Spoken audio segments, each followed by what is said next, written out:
Berikutnya, tausiah dalam rangka Haul ke-49 Kiai Haji oleh Gus Baha kami haturkan.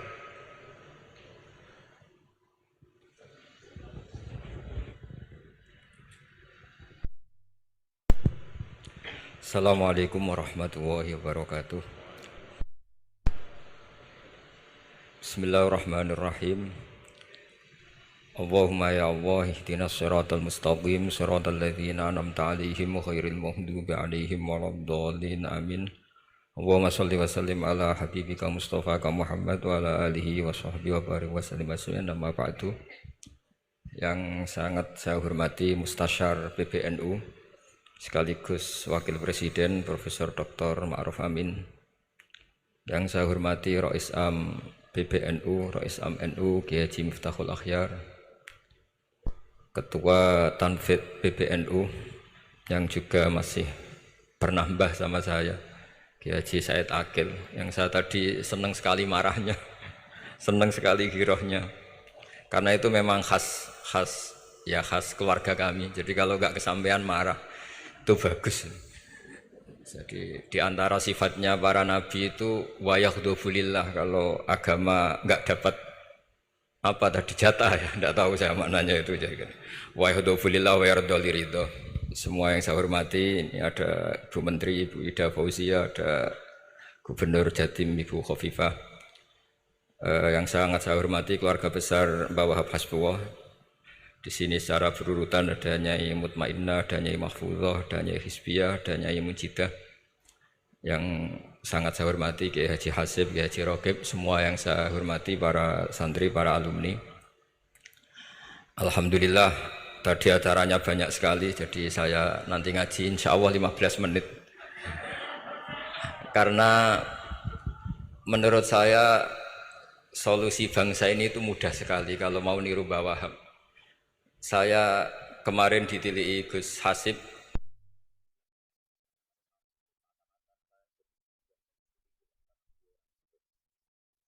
kemudian beberapa hari dikasih paketan beliau tentang Mbah Wahab, buku dari beliau tentang Mbah Wahab. Tapi sebetulnya saya tahu banyak tentang Mbah Wahab tanpa buku itu, karena Mbah Maimun guru saya juga bapak saya Kiai Haji Nur Salim sering cerita. Kiai Wahab itu pedagang, politikus, juga pahlawan. Kita sebetulnya melihat itu sederhana, hanya sederhana dalam pikiran ulama. Jadi pernah suatu ketika Sayyidina Ali itu marah besar melihat umat Islam itu, sehingga beliau marah besar. Di antara kalimatnya itu, karena ini tengah-tengah kalimat langsung pakai fa. Adalah nanti terserah santri-santri yang ngi'rab. Fakubhan lakum hina sirtum gharadun yurma. Jadi umat ini akan buruk sekali ketika posisinya itu objek di sasaran tembak pihak lain. Ketika misalnya haji itu bagus prospek, nanti ujung-ujungnya yang bikin sajadah kadang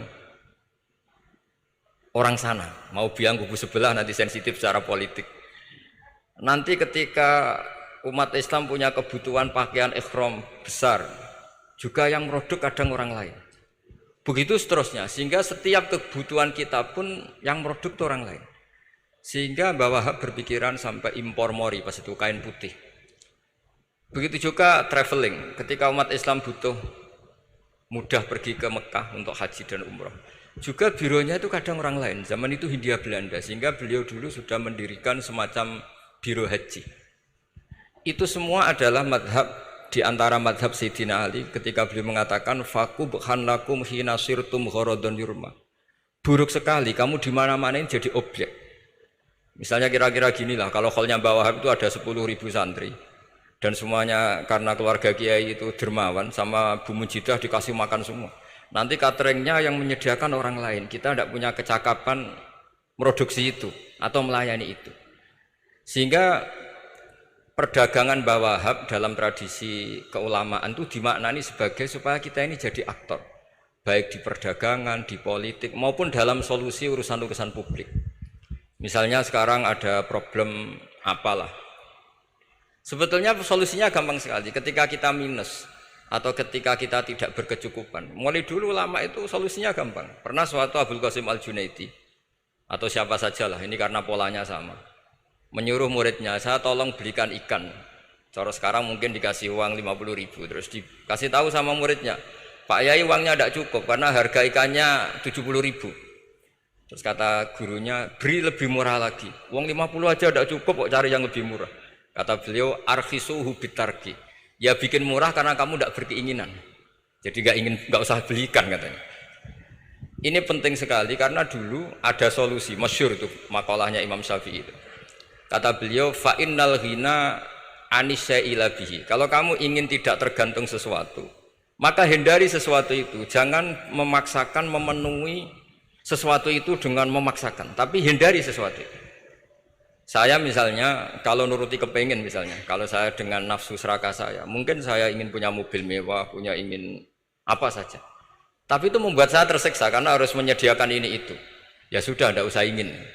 Sehingga mudah sekali. Makanya kata ulama dulu, fa innal ghina anisya'la bihi. Untuk menjadi berkecukupan, usahakan banyak hal yang tidak Anda butuhkan. Semakin banyak hal yang kita butuhkan, maka kita akan tergantung akan sesuatu itu. Makanya banyak ilmuwan, saya sering diskusi sama pakar-pakar sama ilmuwan. Apakah negara Amerika itu negara yang kuat? Banyak ilmuwan yang berpikir itu ilmuwan politik, bukan tasawuf. Berpikir negara paling lemah itu ya kayak Amerika. Karena semakin powernya kuat, ketergantungannya semakin kuat.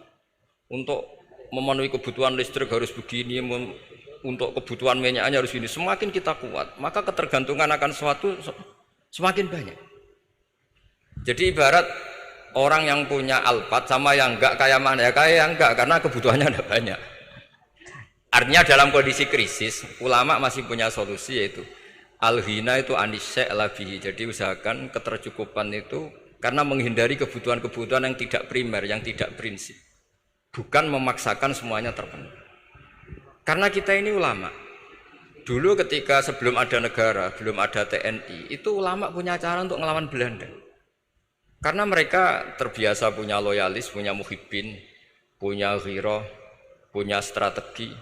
Sehingga Belanda itu kesulitan ngedidik ulama. Apalagi mereka terus ke Mekah, ketemu komunitas internasional yang semuanya berfatwa bahwa penjajahan harus dilawan. Itu luar biasa. Belum ada negara, enggak ditopang negara, kemudian tetap bisa melakukan perlawanan. Coba kalau dulu ngelawan nunggu, wah saya mau ngelawan penjajah kalau saya diangkat jadi TNI, saya mau ngelawan kalau saya punya otoritas yang disahkan negara, itu ribet. Negara ini saya tidak akan ngaji lama-lama, tapi saya akan cerita khas Mbah Wahab sesuai riwayat yang saya dapatkan dari guru-guru kami, bahwa beliau tadi seperti yang dikatakan Pak Said, membina dan menyebarkan NU kemana-mana tanpa uang proposal. Nggak kebayang saat itu proposal kepada siapa, negara sendiri masih susah. Lalu mau diajukan kemana? Terus yang mau tanda tangan itu ya siapa? Jadi yang saya tahu tadi, yang penting kita niru sesuai yang diidam-idamkan tadi Sayyidina Ali. Jangan sampai kalian itu menjadi gharadun yurma. Ada apa saja orang lain yang memikirkan labanya, kita yang jadi objek. Sehingga zaman itu kita terima kasih semua sama Mbah Hashim, sama Mbah Wahab. Karena ini zuriyatam ba'duha min ba'd. Kita tahu Mbah Wahab putra Mbah Hasbullah, punya ibu Nyai Fatimah, terus sampai Mbah Abdus Salam ya. Kemudian Mbah Hashim punya ibu Halimah, punya abah lagi siapa setelah Halimah itu Lainah ya. Nah, terus Mbah Abdus Salam, jadi ini zuriyatam ba'duha min ba'd. Kalau dalam tulisan itu sampai Mbah Abdul Jabbar bin Ahmad bin Mbah Sambu. Memang Mbah Sambu punya beberapa saudara, diantaranya ada yang namanya Mbah Yusuf, itu yang melahirkan keluarganya Mbah Ahmad Siddiq Jember, Mbah Siddiq Jember. Ada yang Abdul Halim yang melahirkan keluarga Lasem, termasuk saya itu lewat jalur Mbah Abdul Halim. Jadi zuriyatam ba'duha min ba'd. Dulu semua orang zaman Rasulullah SAW itu dilatih jadi aktor, jadi subjek. Sehingga orang yang miskin pun ketika perang Tabuk, perang Dzatil Usrah, itu semua menyumbang. Ada yang menyumbang emas yang enggak terkira, yaitu Sayyidina Utsman. Ada yang cerita, ya Rasulullah saat tadi malam buruh dan punya beras hanya 2 kilo, yang 1 kilo saya sumbangkan jenengan, yang 1 kilo saya pakai untuk keluarga kami. Sekarang logikanya sederhana. Kalau orang miskin 3.000, pas itu anggap saja pasukannya misalnya 3.000. 3.000 nyumbang beras 1 kilo, itu artinya terdapat 3.000 kilo beras. Artinya apa? Orang Islam yang miskin membiayai dirinya sendiri untuk makan. Dan mereka adalah aktor heroik. Tapi kalau misalnya ini orang-orang miskin ini tidak mau urun rembuk, kemudian menjadi beban negara, maka yang harusnya dipakai senjata, dipakai beli sembako. Dulu zaman Nabi meskipun orang itu miskin itu semuanya bersifat heroik. Sehingga perang Dzatul Usra itu perang paling dikenang Al-Quran. Nah, efek dari ingin memberi adalah tidak tamak. Makanya kalau dalam kitab tasawuf itu orang kikir itu gak dikritik. Yang dikritik orang tomak. Karena orang menvonis orang lain kikir itu pasti karena berkeinginan mendapat. Kalau tidak berkeinginan mendapat, maka orang lain tidak akan kamu vonis sebagai kikir. Andai kan kita semua ingin memberi sumbangan kepada Indonesia, maka kita tidak akan menvonis pemerintahan kita tidak becus ngurmat kita. Meskipun pemerintah tentu berkewajiban ngurmat orang-orang miskin itu tentu.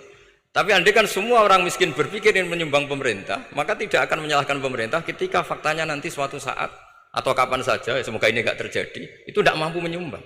Karena masyarakat kepikirannya memberi, bukan mendapat. Ini solusi-solusi yang diajarkan Rasulullah SAW yang disebut al-yadul ulya khairum minal yadis sufla. Jadi bahwa posisi memberi jauh lebih baik ketimbang posisi menerima. Sehingga ketika Allah mensifati orang baik itu siapa? Allah mensifatinya sederhana. Wa mimma razaqnahum yunfikun. Orang yang kepinginannya itu yang memberi. Itu dulu zaman Nabi pas perang Khandaq, pas perang Tabuk, pas beberapa perang. Itu orang yang paling miskin pun turun. Sampai orang-orang munafik mencibir, innallaha ta'ala la ghaniyun an shadaqati hadza. Allah tidak butuh sedekah hanya 1 kilo. Tapi coba efeknya dari sedekah 1 kilo itu tadi, misalnya orang miskin yang perang 3.000, itu semuanya memakan uangnya sendiri setidaknya enggak jadi beban negara. Terus mentalnya itu patriotik. Dari mental patriotik itu ketemu Belanda kayak apa, mereka bisa makan apa saja. Mulai ares gedang, mulai apa saja, yang penting halal. Karena mentalnya dari awal heroik. Tapi andikan mereka mentalnya tomak, mungkin sudah mati. Karena, wah nunggu negara ngasih makan, proposal dulu, sedang mati. Tapi orang dulu enggak, karena heroik, inginnya memberi sehingga bisa mendapatkan solusinya sendiri. Ini solusi yang saya tawarkan sebetulnya ini mudawwan, artinya mudawwan itu ada di beberapa kitab, lihat di beberapa tafsir istilah perang Dzatul Usra, perang Tabuk atau perang apa saja itu memang zaman itu susah sekali. Itu menjadi solusi utama adalah setiap orang ingin bermental patriotik. Nah, kalau sudah orang bermental patriotik itu gampang, ukur apa saja itu gampang. Karena tadi dari 3.000 atau 1.000 atau apa saja pasukan sampai ada yang urun tadi beras 1 kilo. Tapi 1 kilo itu menjadi satu watak, satu karakter bahwa bangsa ini inginnya memberi sama negara. Sehingga negara ini mudah merdeka. Coba kalau semua orang miskin zaman itu bermental ingin mendapat, ribut proposal, nyalahkan ini, enggak didata miskin tersinggung, kan capek. Jadi ini memang zaman akhir ya, agak aneh, orang enggak didata miskin itu tersinggung. Kalau besanan nyari yang kaya, tapi kalau ada sumbangan nyari sebagai yang miskin. Jadi kalau tanya solusi khas ulama, kita belajar dari perang Dzatul Usra. Itu orang yang miskin semuanya urun. Nah barokahnya urun itu kemudian mereka bermental patriotik. Barokahnya patriotik, yang kaya, yang miskin, yang pinter semuanya berkontribusi untuk menyumbang negara. Akhirnya negara ini bisa merdeka sebelum terbentuk TNI, sebelum terbentuk Polri. Karena tadi keinginan memberi, keinginan patriotik. Sehingga cerita buyut-buyut saya ketika Belanda atau apa Jepang itu yang dicari di geladak saya itu ya kitab. Karena kitab ini dianggap sumber inspirasi mereka melawan Belanda. Dulu kita tahu masyarakat kita itu kalau ngerti Belanda itu dipanggil Doro, wis penjajah jadi diundang Doro. Itu kan terlalu dulu. Sehingga orang Arab itu kadang agak dengan tanda kutip mencibir kita kalau bahasakan negara jajahan itu mustakmarin. Negara yang perlu rame karena cara berpikir masih terbelakang. Wong penjajah kok dipanggil Doro. Terus ketika beberapa kiai melihat Belanda baik karena di alun-alun dikasih masjid gini-gini sudah tidak berontak karena anggap Hindia Belanda itu baik. Baru ketika era beberapa ulama, ada Mbah Hashim, ada Mbah Hasbuh, tadi kata beliau Dwi Tunggal tadi. Terus ada fatwa resolusi jihad. Sehingga mereka baru sadar bahwa Belanda itu ancaman. Kayak apa pentingnya ilmu, kayak apa pentingnya fikih. Karena di fikih jelas, jihad untuk melawan penjajah itu fardu kifayah. Tapi jika musuh kadung ada di kita, maka itu fardu ain. Tidak lagi ada prasyarat harus lelaki, harus merdeka, enggak, perempuan pun harus terlibat. Jika kita punya pahlawan kayak Cut Nyadin, beberapa daerah Kartini, itu ada di khazanah kitab-kitab fikih kita. Jadi kita tidak pernah kehilangan khazanah untuk menjawab muskilatus zaman, untuk menjawab problem-problem zaman. Tapi yang penting kita selalu ngaji, selalu belajar. Saya adalah orang yang sebetulnya tidak pernah ingin terkenal karena saya itu suka belajar. Cuma saya bikin pengecualian, mau diundang kalau pernah sepuh. Ternyata yang pernah sepuh itu banyak. Ini agak musibah bagi saya karena harusnya kiai itu ya dihormati, tapi gara-gara kalah sepuh digawe kongkonan. Saya ini kemana-mana digawe kongkonan. Jadi gayanya nasihati, tapi aslinya diperintah. Jadi tidak ada kerennya sama sekali. Saya di mana-mana posisinya al-makmur, diperintah. Tapi saya senang karena ilmu itu butuh konsensus. Andai kan saya tidak pernah ngaji di depan Mbah Mun, di depan bapak, di depan guru-guru, maka mungkin saya tidak pede atas bacaan yang saya baca. Karena saya tidak tahu ini benar apa enggak. Jika masyhur dalam guyonan santri, ada orang tidak baca-baca kitab, cari kamus sampai mati tidak ketemu. Karena dia bacanya lam tardiman. Wah, itu cari di kamus sampai mati tidak akan ketemu. Bareng tanya gurunya, ini apa Pak Yai? Oh, itu lam tarodaman juga. Lam tarodaman itu karena marjeknya mar'ah, orang ningali sapa mar'ah daman ing getih. Dia bacanya jadi satu lam tardiman. Dicari di kamus ya sampai mati tidak akan ketemu. Makanya di guyonan-guyonan pesantren itu banyak katanya ada cerita orang mati karena satu titik. Jadi gurunya baca habbatun sauda dawaun min kulli da. Jadi dia kitabnya kelebihan apa? Titik. Jadi kelebihan titik dia bacanya itu hayatun sauda dawaun min kulli da. Nyari ular hitam, kobra, dipatuk mati, padahal sesuai resep kitabnya, karena kitabnya dia kelebihan titik hayatun sauda, artinya maknanya ular hitam, sementara tagnya mestinya habbatun sauda. Jadi kenaifan-kenaifan begini itu harus kita dandani, karena yang bisa, kata Pak Said tadi, yang bisa itu kita cari kebenaran dari mana. Kita itu ya pokoknya ulama lah, tidak harus NU, tidak harus Muhammadiyah, pokoknya ulama yang wasatiyah. Itu nanti terus gimana yang wasatiyah itu kayak apa, tapi jelas ulama. Karena dulu zaman, kalau kita fair secara sejarah, dulu ya Mbah Wahab ya dekat Mas Mansur, dulu Mbah Hashim ngaji sama Mbah Ahmad Dahlan, sama-sama di Mbah Soleh Darat, ketika di Mekah ya sama-sama ngaji di Syekh Khotim Minangkabau. Jadi kalau era beliau itu ya memang dulu perbedaan itu nggak ada masalah, karena perbedaan itu bawaan visi ya. Saya belajar usul fikih di antara yang diceritakan di buku-buku Mbah Wahab. Beliau itu ahli usul fikih. Sementara Ki Bisri itu suka fikih mateng. Sehingga memang ada perbedaan antara fikih mateng dan usul fikih. Saya beri satu contoh. Ini guyonan tapi nanti di usul fikih nanti kelihatan. Di usul fikih itu ada ilmu namanya tangkihul manat. Ketika Nabi sama-sama menyebut sesuatu, sebetulnya ada benang merah di situ, tidak sama persis. Misalnya begini. Ja'a a'rabiyun ila Rasulillah sallallahu alaihi wasallam. Faqala ya Rasulullah ahlaktu. Wa ma ahlaka qal waqatu imraati fi nahari Ramadan. Ya Rasulullah, saya ini orang yang rusak karena saya berhubungan intim dengan istri saya di ketika Ramadan. Terus Nabi ngendikan, ya sudah kamu harus merdekakan budak. Saya tidak punya ya Rasulullah.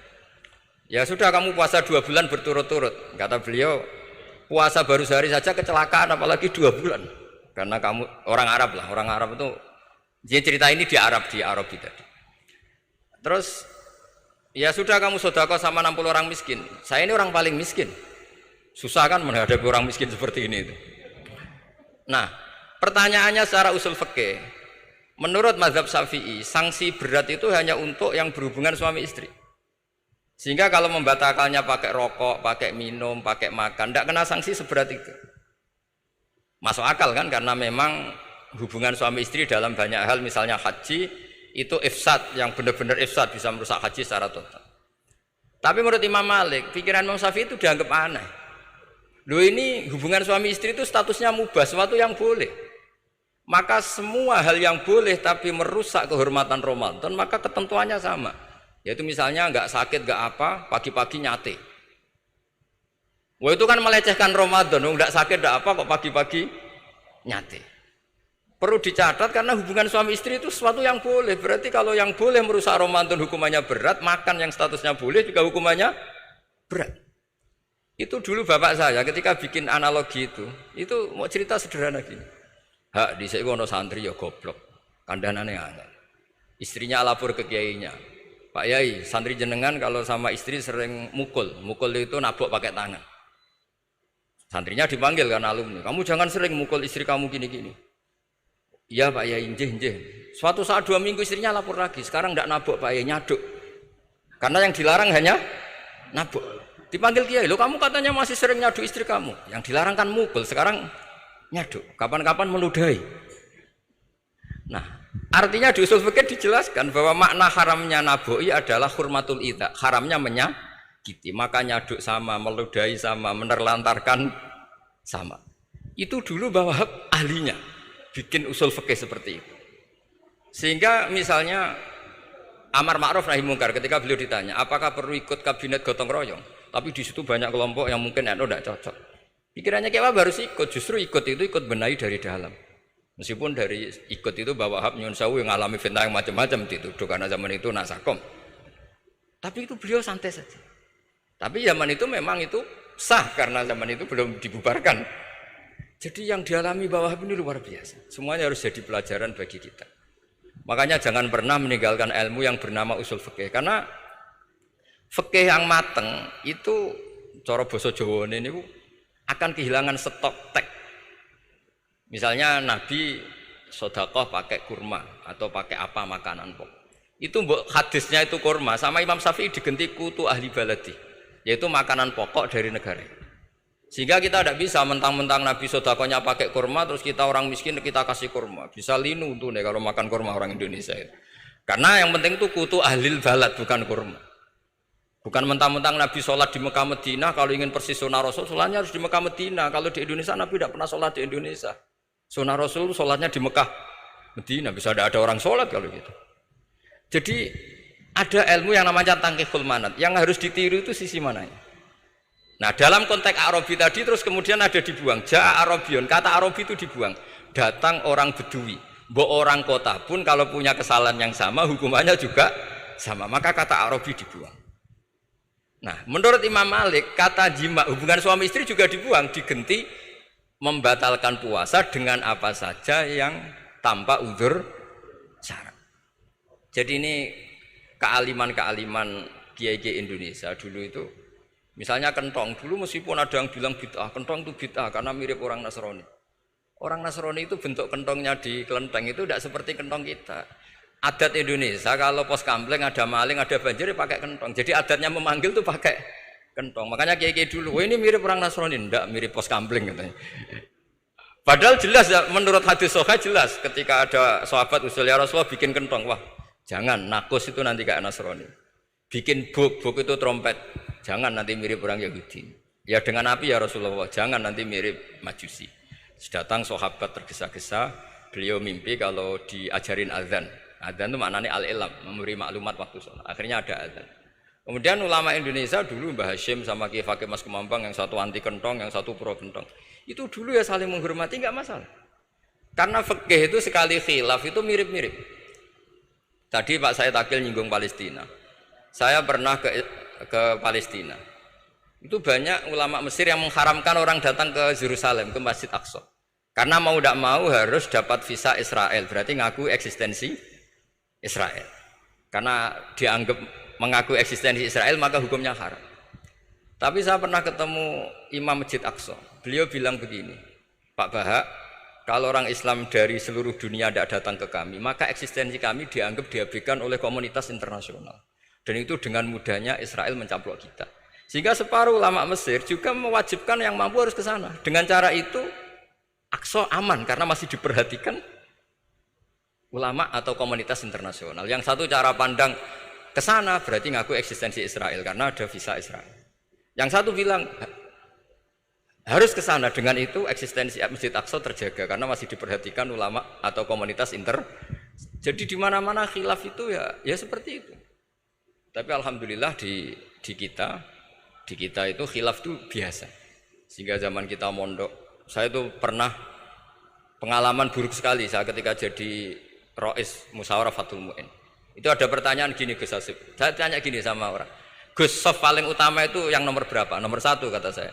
Yang kedua, yang soft berikutnya, iya yang berikutnya. Kalau sudah tahu soft terbaik itu yang nomor 1, kenapa masjid gak dipakai memanjang selatan utara? Biar semuanya nomor 1. Selagi masjid itu memanjang barat timur, pasti ada soft 1, 2, 3. Itu kan kurang ajar betul. Jadi supaya orang soft 1 semua ya tinggal desain masjidnya, yaitu memanjang utara selatan. Selagi masih memanjang barat timur, pasti soft 2, 3. Terus saya kebalik tanya, lalu setelah begitu yang paling abdul siapa? Yang sisi kanannya imam. Ya sudah, imamnya dipojokkan pol selatan, biar semuanya dari pol kanan. Nanti ada masalah lagi, yang paling abdul siapa? Yang paling dekat imam. Yus kono kerubutu imam kan gitu. Jadi kalau nuruti fikih itu ya memang ilmu logika. Sehingga banyak orang jadi wali itu dari hasil ijtihadnya. Ada orang jadi wali karena sering sholat di shaf awal. Tapi ada wali pesaingnya justru jadi wali karena kalau sholat di belakang. Tapi tetap wali. Suatu saat 2 wali ini ketemu. Loh, kamu kok wali padahal kalau sholat paling belakang. Saya tuh malu sama Allah. Kok kayak sok suci ya kok ngarep gitu. Jadi wali karena adab, bukan karena malas loh ya. Saya itu gak pede, saya saja kok sholat di depan. Maksudnya kok kepedean itu. Tapi tentu secara syariat tetap baik yang di depan ini. Saya bukan bela yang, kenapa saya cerita bela yang belakang, karena yang bela jarang gitu, makanya saya. Dan kebetulan saya kalau sholat ya sering di soft belakang. Tapi ini saya cerita betapa logika fikih itu khazanahnya banyak dan luas. Dan kita bicara usul fikih itu biasa. Kita belajar sama beberapa ulama. Saya berkali-kali cerita di mana-mana. Muhammad bin Hasan Asy-Syaibani itu mewajibkan ulama kaya, dan beliau kalau ngitung duit itu di kamar tamu, di ruang tamu. Sehingga santri ora kepikiran nyalami template. Kan cara wong Jawa kan mlete ngitung duit kok di ruang tamu. Tapi ternyata alasannya beliau masuk akal. Ben santri ku roh nak kiye di duit, dadi ora perlu kepikiran nyumbang gula. Ya masuk akal. Tapi yang nyimpen duit ya masuk akal, wong duit kok dipamer-pamerno. Tapi yang pamer nggih monggo nak niate ben wong liya ndak perlu berempati, gak perlu sakit. Jika gak perlu didata dapat BLT, mergo duwike ditakok. Itu semuanya istihad. Assalamualaikum warahmatullahi wabarakatuh.